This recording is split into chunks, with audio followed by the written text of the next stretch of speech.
ಬೀಟ್ಗೆ ಸ್ವಾಗತ. ನಾನ್ ಶಿಲ್ಪಾ. ಬಿಡದಿಯ ನಿತ್ಯಾನಂದ ಆಶ್ರಮದಲ್ಲಿ ಮತ್ತೊಂದು ದುರಂತ ನಡೆದಿದೆ. ರಾಮನಗರದ ಬಿಡದಿ ಬಳಿಯ ನಿತ್ಯಾನಂದ ಆಶ್ರಮದ ಸನ್ಯಾಸಿಯೊಬ್ಬರು ನಿಗೂಢವಾಗಿ ಮೃತಪಟ್ಟಿದ್ದಾರೆ. ತಮಿಳುನಾಡಿನ ತಿರುಚಿಯ ನವಲೂರಿನ ಪುಟ್ಟಪಟ್ಟ ಮೂಲದ 24 ವರ್ಷದ ಸಂಗೀತ ಮೃತ ಸನ್ಯಾಸಿನಿ. ಈಕೆ 4 ವರ್ಷಗಳಿಂದ ಆಶ್ರಮದಲ್ಲಿ ಸನ್ಯಾಸಿಯಾಗಿದ್ರು. ನಿನ್ನೆ ಕುಸಿದು ಬಿದ್ದಿದ್ರು ಅಂತ ಇವರನ್ನ ಆಸ್ಪತ್ರೆಗೆ ದಾಖಲು ಮಾಡಲಾಗಿತ್ತು. ನಂತರ ರಾಜರಾಜೇಶ್ವರಿ ಆಸ್ಪತ್ರೆಯಲ್ಲಿ ಸಂಗೀತ ಮೃತಪಟ್ಟಿದ್ದಾರೆ. ಇದು ಅಸಹಜ ಸಾವು ಅಂತ ಪೊಲೀಸರು ಪ್ರಕರಣ ದಾಖಲು ಮಾಡಿಕೊಂಡಿದ್ದಾರೆ. ಈ ಸಾವು ಸಾಕಷ್ಟು ಅನುಮಾನಕ್ಕೆ ಎಡೆ ಮಾಡಿಕೊಟ್ಟಿದೆ. ಮೂಲಗಳ ಪ್ರಕಾರ ಸಂಗೀತ ದೇಹದಲ್ಲಿ ಗಾಯದ ಗುರುತು ಪತ್ತೆಯಾಗಿದೆ. ಈ ಹಿಂದೆ 2009ರಲ್ಲೂ ವಿದೇಶಿ ಪ್ರಜೆಯೊಬ್ಬರು ಇಲ್ಲಿ ಸಾವನ್ನಪ್ಪಿದ್ರು. ಅವರ ಅಂತ್ಯ ಸಂಸ್ಕಾರ ಆಶ್ರಮದಲ್ಲಿಯೇ ನಡೆಸಲಾಗಿತ್ತು. ನಿತ್ಯ ಆಶ್ರಮದಲ್ಲಿ ಈ ಹಿಂದೆ ಹಲವು ಅಕ್ರಮಗಳು ನಡೆದಿರೋ ಬಗ್ಗೆ ಆರೋಪಗಳಿವೆ. ಹಾಗಾಗಿ ಈ ಸನ್ಯಾಸಿನಿ ಸಾವಿನ ಪ್ರಕರಣವೂ ಕೂಡ ಅನುಮಾನಗಳಿಗೆ ಎಡೆ ಮಾಡಿಕೊಟ್ಟಿದೆ.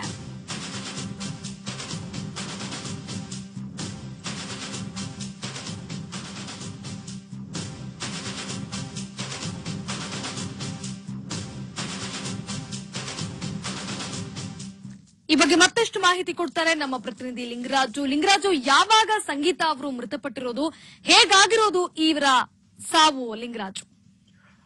ಶಿಲ್ಪ ಏನಂದ್ರೆ ಸುಮಾರು 4 ವರ್ಷಗಳಿಂದ ಕೂಡ ನಿತ್ಯಾನಂದ ಆಶ್ರಮದಲ್ಲಿ ಒಂದು ಸ್ವಯಂ ಸೇವಕಿಯಾಗಿ ಕೆಲಸ ಮಾಡಿದಂತ ಒಬ್ಬ ಸಂಗೀತ ಅಂದ್ರೆ ತಮಿಳುನಾಡು ಮೂಲದ ಒಬ್ಬ ಮಹಿಳೆ ಇವತ್ತು ನಿನ್ನೆ ಅನುಮಾನಾಸ್ಪದ ಸಾವನ್ನಪ್ಪಿದ್ದಾಳೆ. ಇದನ್ನ ಪೊಲೀಸರು ಕೂಡ ಈಗ ಆಲ್ರೆಡಿ UDR ಅಂದ್ರೆ ಅನ್ಯಾಚುರಲ್ ಡೆತ್ ಅಂತ ಇದನ್ನ ಕನ್ಸಿಡರ್ ಮಾಡಿ ಆಕೆಯ ಮೃತದೇಹವನ್ನು ಈಗ ಆಲ್ರೆಡಿ ಪೋಷಕರಿಗೆ ಒಪ್ಪಿಸಿದ್ದಾರೆ. ಏನಂದ್ರೆ ಸುಮಾರು 4 ವರ್ಷಗಳಿಂದ ನಿತ್ಯಾನಂದ ಆಶ್ರಮದಲ್ಲಿ ಸ್ವಯಂ ಸೇವಕಿಯಾಗಿ ಕೆಲಸ ಮಾಡ್ತಿದ್ದಂತ ಈ ಯುವತಿ ನಿನ್ನೆ ರಾತ್ರಿ ಒಂದು ಪ್ರೇಯರ್ ಮಾಡುವಂತ ಸಂದರ್ಭದಲ್ಲಿ ಕುಸಿದ್ ಬಿದ್ದು, ತದನಂತರ ನಾವು ಬೆಂಗಳೂರಿನ ರಾಜರಾಜೇಶ್ವರಿ ಹಾಸ್ಪಿಟಲ್ ಕರ್ಕೊಂಡೋದ್ವಿ. ಮಾರ್ಗ ಮಧ್ಯೆ ಆಕೆ ಹೃದಯಾಘಾತದಿಂದ ಮೃತಪಟ್ಟದ್ದು ಅಂತ ಈಗಾಗಲೇ ಆಶ್ರಮ ಮತ್ತೆ ಪೊಲೀಸ್ ಹೇಳ್ತಾ ಇರೋದು. ಒಟ್ಟಾರೆ ಏನಂದ್ರೆ ಈ ಪ್ರಕರಣ ಒಂದು ಅನುಮಾನಾಸ್ಪದ ಸಾವು ಅಂತ ಇದನ್ನ ಕನ್ಸಿಡರ್ ಮಾಡ್ಬೇಕು. ಯಾಕೆಂದ್ರೆ ನಿತ್ಯಾನಂದನ ರಾಸಲೀಲೆ ಪ್ರಕರಣ ಬರುತ್ತು ಈ ಹೊರ ಬರುವಂತ ಮುಂಚೆ 2010ರಲ್ಲಿ ಈ ಪ್ರಕರಣ ಬಂತು. ಇದಕ್ಕಿಂತ ಮುಂಚೆನೂ ಕೂಡ ವಿದೇಶಿ ಒಬ್ಬ ಕೆನಡಿಯನ್ ಪ್ರಜೆನೂ ಕೂಡ ಒಬ್ಬ ಒಂದು ನಿತ್ಯಾನಂದ ಆಶ್ರಮ ಸಾವಿಗೀಡಾಗ್ತಾನೆ. ಸಾವಿಗೀಡಾದಂತ ಸುಮಾರು ಒಂದು ವಾರಕ್ಕೂ ಹೆಚ್ಚು ಈ ಮೃತದೇಹವನ್ನು ಆಸ್ಪತ್ರೆಯಲ್ಲಿ ಇಕ್ಕಿ ತದನಂತರ ನಿತ್ಯಾನಂದ ಆಶ್ರಮದಲ್ಲಿ ಒಂದು ಅಂತ್ಯಕ್ರಿಯೆ ಮಾಡ್ತಾರೆ. ಅವಾಗ ಈಗ ಅಂತ್ಯಕ್ರಿಯೆ ಮಾಡುವಂತ ಸಂದರ್ಭದಲ್ಲಿ ನಿತ್ಯಾನಂದನ ಈ ರಾಸಲಿಯಲ್ಲಿ ಯಾವುದೇ ಇದು ಹೊರಗೆ ಬಂದಿಲ್ಲ. ಹೊರಬಂದ ನಂತರ ಅಥವಾ ಈಗಿನ ಪ್ರಕಾರ ಹೇಳೋ ಪ್ರಕಾರ ಎಲ್ಲಾ ಪ್ರಕರಣ ಆಚೆ ಬಂದ ನಂತರ ನಿತ್ಯಾನಂದ ಆಶ್ರಮದಲ್ಲಿ ವಿದೇಶಿ ಪ್ರಜೆ ಸುಮಾರು 2 ಫ್ಲೋರ್ ಮೇಲಿಂದ ಬಿದ್ದು ಸತ್ತ ಅಂತ ಈಗಿನ ಹೇಳ್ತಾ ಇದಾರೆ. ಒಟ್ಟಾರೆ ಏನಂದ್ರೆ ಈ ಪ್ರಕರಣವನ್ನು ಕೂಡ ನಿಗೂಢ ಸಾವು ಅಂತಾನೆ ನಾವು ಇದನ್ನ ಪರಿಗಣಿಸಬೇಕಾಗತ್ತೆ. ಈಗ ಆಲ್ರೆಡಿ ಈಗ ಮರಣೋತ್ತರ ಪರೀಕ್ಷೆ ನಡೆಸಿ ಬಿಡದಿ ಠಾಣೆಯಲ್ಲಿ ಒಂದು UDR ಅನ್ನ ಅನ್ಯಾಚುರಲ್ ಡೆತ್ ಅಂತ ಇದನ್ನ ಕನ್ಸಿಡರ್ ಮಾಡಿ ಈಗ ಅಲ್ಲಿ ಸಂಗೀತ ಅವರ ಪೋಷಕರಿಗೆ ಮೃತದೇಹವನ್ನ ನೀಡಲಾಗಿದೆ ಅಂತ ಹೇಳ್ತಾ ಇದ್ದೇವೆ. ಶಿಲ್ಪ, ಧನ್ಯವಾದ ಲಿಂಗರಾಜು. ಈ ಬಗ್ಗೆ ಮತ್ತಷ್ಟು ಮಾಹಿತಿ ಕೊಡ್ತಾರೆ ನಮ್ಮ ಪ್ರತಿನಿಧಿ ಭವಿತ್. ನಿತ್ಯ ಆಶ್ರಮದಲ್ಲಿ ಒಬ್ಬ ಸನ್ಯಾಸಿನಿ ಸಂಗೀತ ಎಂಬಾಕೆ ಅನುಮಾನಾಸ್ಪದವಾಗಿ ಸಾವನ್ನಪ್ಪಿರುವಂತದ್ದು. ಇವರಿಗೆ ಹೃದಯಾಘಾತ ಆಗಿದೆ, ಹಾಗಾಗಿ ಇವರು ಮೃತಪಟ್ಟಿದ್ದಾರೆ ಅಂತ ಹೇಳ್ತಾ ಇದ್ದಾರೆ ಆಶ್ರಮದವರು. ಆದ್ರೆ ಪೊಲೀಸ್ನವರು ಇದು ಅಸಹಜ ಸಾವು ಅಂತ ಹೇಳಿ ಪ್ರಕರಣವನ್ನ ದಾಖಲು ಮಾಡಿಕೊಂಡಿದ್ದಾರೆ. ಅಸಹಜ ಸಾವು ಅಂತಂದ್ರೆ ಯಾವ ರೀತಿಯಾಗಿ ಇವರ ಸಾವು ಸಂಭವಿಸಿರಬಹುದು? ಮತ್ತಷ್ಟು ಅಪ್ಡೇಟ್ಸ್ ಏನಿದೆ ಈ ಬಗ್ಗೆ ಭವಿತ್? ಶಿಲ್ಪ, ನಿನ್ನೆ ಸಂಜೆ ಸುಮಾರು ಒಂದು 5 ಗಂಟೆಯ ಸಂದರ್ಭದಲ್ಲಿ ನಿತ್ಯಾನಂದನ ಆಶ್ರಮದಲ್ಲಿ ಸಂಗೀತ ಅಂತಕ್ಕಂಥ ಒಬ್ಬ ಸನ್ಯಾಸಿನಿ ಕುಸಿದು ಬೀಳ್ತಾಳೆ. ಕುಸಿದು ಬಿದ್ದಂತ ಅಂದ್ರೆ ಪೊಲೀಸ್ನವರ ಸ್ಟೇಟ್ಮೆಂಟ್ಗಳ ಪ್ರಕಾರ ಮತ್ತೆ ಇವ್ರು ಕೊಡ್ತಕ್ಕಂಥ ಸ್ಟೇಟ್ಮೆಂಟ್ಗಳ ಪ್ರಕಾರ ಆಕೆ ಕುಸಿದು ಬೀಳ್ತಾಳೆ. ಕುಸಿದು ಬಿದ್ದ ನಂತರ ಪ್ರಾಥಮಿಕ ಚಿಕಿತ್ಸೆ ಕೊಟ್ಟಾಗ ಆಕೆಗೆ ಏನಾಗಿರುತ್ತೆ ಅಂತ ಹೇಳಿದ್ರೆ ಹಾರ್ಟ್ ಅಟ್ಯಾಕ್ ಆಗಿರುತ್ತೆ ಅಂತ ಹೇಳಿ ಒಂದು ಮಾಹಿತಿಯನ್ನು ಕೊಡ್ತಾರೆ. ತಕ್ಷಣಕ್ಕೆ ಸ್ಥಳಕ್ಕೆ ಬಂದಂತ ಪೊಲೀಸರವರು ಮಹಾಜರನ್ನ ನಡೆಸಿ ಒಂದು UDR ರಿಪೋರ್ಟ್ ಅನ್ನ ಮಾಡ್ತಾರೆ. ಅಂದ್ರೆ ಅನ್ಯಾಚುರಲ್ ಡೆತ್ ರಿಪೋರ್ಟ್ ಅಂತ ಹೇಳಿ, ಅಂದ್ರೆ ಅಸಹಜ ಸಾವು ಅಂತ ಹೇಳಿ. ಯಾವುದೇ ತರದ ಅವರಿಗೆ ಒಂದು ಕ್ಲಿಯರ್ ಇನ್ಫಾರ್ಮೇಶನ್ ಸಿಕ್ಕಿರೋದಿಲ್ಲ. ಆ ನಂತರ ಸಂಗೀತಾಳನ್ನ ರಾಜರಾಜೇಶ್ವರಿ ನಗರ ಹಾಸ್ಪಿಟಲ್ಗೆ ಕರ್ಕೊಂಡು ಬಂದ ನಂತರ ಒಂದು ಪೋಸ್ಟ್ ಮಾರ್ಟಮ್ ಮಾಡ್ತಾರೆ. ಪೋಸ್ಟ್ ಮಾರ್ಟಮ್ ಮಾಡಿದ ನಂತರ ಒಂದು ಫೈನಲ್ ರಿಪೋರ್ಟ್ ಸಿಗುತ್ತೆ. ಫೈನಲ್ ರಿಪೋರ್ಟ್ ನಲ್ಲಿ ಏನಂತ ಹೇಳ್ತಾರೆ ಅಂದ್ರೆ ಹಾರ್ಟ್ ಅಟ್ಯಾಕ್ ಆಗಿದೆ ಅಂತ ಹೇಳಿ. ಆ ನಂತರ ಇಲ್ಲಿ ಒಂದು ವಿಷಯ ಏನಪ್ಪಾ ಅಂತ ಹೇಳಿದ್ರೆ ಇಲ್ಲಿ ಡೌಟ್ ಬರ್ಲಿಕ್ಕೆ ಕಾರಣ ಆಗಿರ್ತಕ್ಕಂಥದ್ದು ನಿತ್ಯಾನಂದನ ಆಶ್ರಮದಲ್ಲಿ ನಡೀತಿರ್ತಕ್ಕಂಥ ಪದೇ ಈ ಒಂದು ಅಸ್ವಾಭಾವಿಕ ಸಾವುಗಳು. ಅಂದ್ರೆ ನೀವು ಗೊತ್ತಿರಬಹುದು 2002ರಲ್ಲಿ ಒಬ್ಬ ನಿಕ್ಸನ್ ಅಂತ ಒಬ್ಬ ಈತನ ಅನುಯಾಯಿ ಭವಾನಿ ಅಂತ ಹೇಳಿ ಒಂದು ಪ್ಲೇಸ್ ನಲ್ಲಿ ಇರ್ತಕ್ಕಂಥ ತಮಿಳುನಾಡಿನ ಈರೋಡ್ ನ ಪ್ಲೇಸ್ ನವನು ಆತನು ಕೂಡ ಈತನ ಅನುಯಾಯಿ ಆಗಿರ್ತಾನೆ. ಆತನ ಸಾವು ಕೂಡ ಇದೇ ರೀತಿ ಒಂದು ಮಿಸ್ಟರೀಸ್ ಡೆತ್ ಆಗಿರುತ್ತೆ. ಆ ನಂತರ 2009ರಲ್ಲಿ ಕೆನಡಿಯನ್ ಪ್ರಜೆ ಒಬ್ಬ 2ನೇ ಮಹಡಿಯಿಂದ ಬಿದ್ದು ಒಂದು ರೀತಿ ಈ ತರ ಒಂದು ಸಾವು ಸಂಭವಿಸಿರುತ್ತೆ. ಅಂದ್ರೆ ಇವೆಲ್ಲವೂ ಒಟ್ಟಾರೆ ಹಿಂದಿನ ಸಂದರ್ಭಗಳನ್ನ ಮತ್ತೆ ಹಿಂದಿನ ಘಟನೆಗಳನ್ನ ಸೂಕ್ಷ್ಮವಾಗಿ ಗಮನಿಸಿದಾಗ ನಿತ್ಯಾನಂದನ ಆಶ್ರಮದಲ್ಲಿ ಏನೋ ನಡೀತಾ ಇದೆ ಅಂತಕ್ಕಂಥ ಒಂದು ಮಾಹಿತಿ ಇಲ್ಲಿ ಗೊತ್ತಾಗ್ತದೆ. ಅಂದ್ರೆ ನಿನ್ನೆ ಸಂಜೆ ನಡೆದಿರ್ತಕ್ಕಂಥ ಘಟನೆ ಇವತ್ತಿನವರೆಗೂ ಕೂಡ ಸಾರ್ವಜನಿಕ ಜಗತ್ತಿಗೆ ಗೊತ್ತಾಗಲ್ಲ. ಅಂದ್ರೆ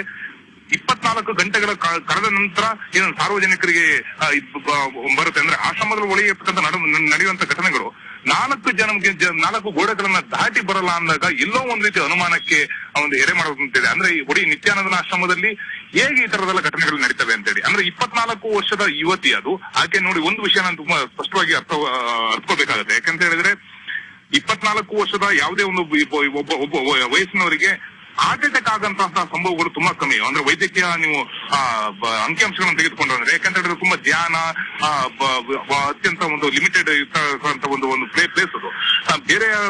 ಬೇರೆ ಯಾರಿಗಾದ್ರೂ ಆದ್ರೆ ಒಂದ್ ರೀತಿ ಹೌದು ಆಗ್ಬಹುದು ಅಂತ ಹೇಳಿ. ಬಟ್ ಇಲ್ಲಿ ಆ ತರದ ಇಲ್ಲ. ಈ ಸಂದರ್ಭವನ್ನು ಗಮನಿಸಿದ್ರೆ ಇಲ್ಲೇ ಒಂದ್ಸಲ ಅನುಮಾನಕ್ಕೆ ಎಡೆ ಇರತಕ್ಕಂಥದ್ದು. ಅಂದ್ರೆ ಇಲ್ಲಿಯೂ ಕೂಡ ಎಲ್ಲಾ ರೀತಿಯಲ್ಲೂ ಕೂಡ ದಾರಿ ತಪ್ಪತಕ್ಕಂಥ ಯತ್ನಗಳು ಇಲ್ಲಿ ಮೇಲ್ನೋಟಕ್ಕೆ ನಡ್ತಿರೋದು ಕಂಡು ಬರುತ್ತೆ ಶಿಲ್ಪ ಇಲ್ಲಿ. ಆದ್ರೆ ಭವೇತ್, ಪೊಲೀಸರು ಈ ಎಲ್ಲಾ ಸೂಕ್ಷ್ಮ ಸಂಗತಿಗಳನ್ನ ಇಟ್ಕೊಂಡು ಈ ಪ್ರಕರಣದಲ್ಲಿ ಏನೆಲ್ಲ ಒಳಗಡೆ ಸತ್ಯಾಸತ್ಯತೆ ಇದೆ ಅವುಗಳೆಲ್ಲವನ್ನು ಕೂಡ ಹೊರತೆಗೆಯುವಂತಹ ನಿಟ್ಟಿನಲ್ಲಿ ಪ್ರಯತ್ನ ಮಾಡ್ತಾ ಇದ್ದಾರಾ ಅಂತ. ಈಗ $1 ಮಿಲಿಯನ್ ಪ್ರಶ್ನೆ ಇರೋದು ಕೂಡ ಅದೇ. ಪೊಲೀಸ್ನವರು ಯಾಕೆ ಇನ್ನೂವರೆಗೂ ಕೂಡ ಕೈ ಕಟ್ಟಿ ಕುತ್ಕೊಂಡಿದ್ದಾರೆ ಅಂತ ಹೇಳಿ. ಎಸ್ಪೆಷಲಿ ನಿತ್ಯಾನಂದನ ವಿಷಯಕ್ಕೆ ಸಂಬಂಧಪಟ್ಟಂಗೆ. ನಿತ್ಯಾನಂದನ ವಿಷಯವನ್ನ ನಾವು ಹಿಂದೆ ಹಲವಾರು ಬಾರಿ ಆತನ ಹಗರಣಗಳನ್ನ, ಆತ ಮಾಡಿರ್ತಕ್ಕಂಥ ಕೆಲವು ಕೆಟ್ಟ ಕೆಲಸಗಳನ್ನ ಸಾರ್ವಜನಿಕವಾಗಿ ಪ್ರಸಾರ ಮಾಡಿದೀವಿ. ಆತ ಏನು ಅನ್ನೋದನ್ನು ಕೂಡ ಪ್ರಸಾರ ಮಾಡಿದೀವಿ. ಆದ್ರೂ ಕೂಡ ಪೊಲೀಸ್ನವರು ಕೂಡ ಎಲ್ಲೋ ಒಂದ್ ರೀತಿ ಕೈ ಚೆಲ್ಲಿ ಕುಳಿತಿದ್ದಾರೆ ಅಂತಕ್ಕಂಥದ್ದು ಹಿಂದೆನೂ ಕೂಡ ಗೊತ್ತಾಗ್ತದೆ. ಬಟ್ ಈ ಪ್ರಕರಣದಲ್ಲೂ ಕೂಡ ಅದೇ ತರದ ಒಂದು ಡೌಟ್ ಕೂಡ ಬರಲಿಕ್ಕೆ ಶುರುವಾಗಿದೆ. ಅಂದ್ರೆ ಈಗಲಾದ್ರೂ ಕೂಡ ಪೊಲೀಸ್ನವರು ಇಂತಹ ಒಂದು ಘಟನೆ ನಡೆದ ನಂತರ ನಿಜವಾದ ಅಂತ ಮತ್ತು ಪ್ರಾಮಾಣಿಕವಾದ ತನಿಖೆ ತನಿಖೆಯನ್ನು ನಡೆಸಿದ್ರೆ ಇದರ ಸತ್ಯಾಸತ್ಯತೆ ಏನು ಅನ್ನೋದ್ರ ಬಗ್ಗೆ ಒಂದು ರೀತಿ ಒಂದು ಸ್ಪಷ್ಟವಾದಂತಹ ಒಂದು ಮಾಹಿತಿ ಸಿಗ್ಲಿಕ್ಕೆ ಸಾಧ್ಯ ಇದೆ ಶಿಲ್ಪ. ಧನ್ಯವಾದ ಭವಿತ್.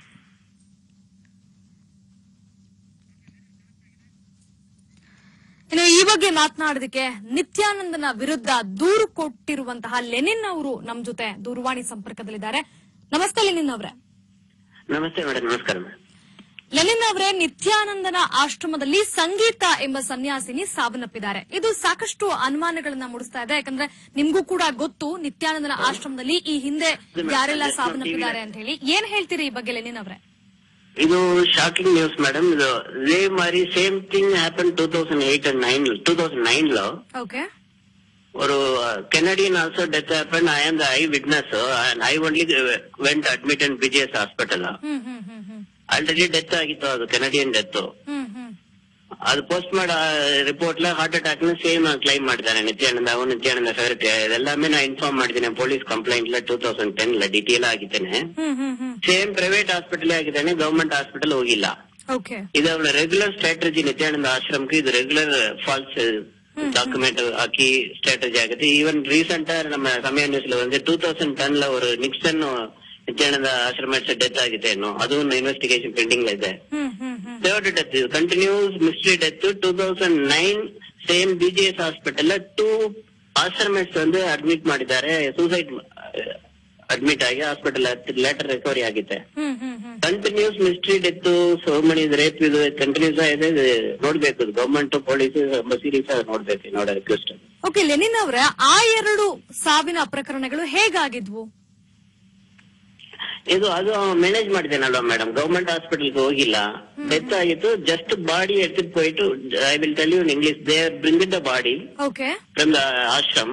Already the death happen. Open all internal hormones, everything coming out from the stomach. But they have claimed the heart attack. I complained in 2010 the whole thing details. Okay.